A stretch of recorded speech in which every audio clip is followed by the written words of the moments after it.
పాలమూరు అంటే లేబర్ అడ్డా కాదని కోహినూరు వజ్రాల గని అన్నారు మహబూబ్ నగర్ ఎమ్మెల్యే ఎన్ శ్రీనివాసరెడ్డి.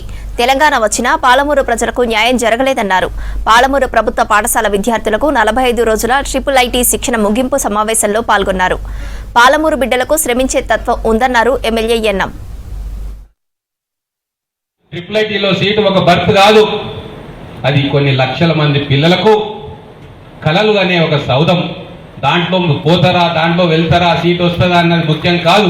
ఆ సీటు సంపాదించడానికి మీరు పడ్డ కష్టం మిగతా ఎన్నో మెట్లు ఎక్కడానికి ఉపయోగపడుతుంది.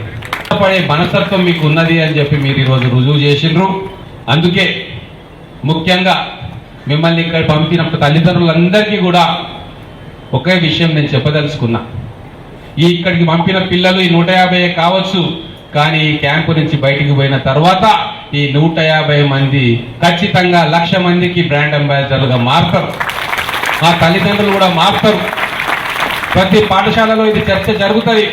మా నుంచి కూడా క్యాంపుకు పోయిండ్రు, మంచిగా చదువుకున్నారు, మంచి ర్యాంకు తెచ్చుకున్నారు, కొంతమంది ట్రిపుల్-ఐటీలో పోయిండ్రు. ఇది ఒక బిగినింగ్ మాత్రమే.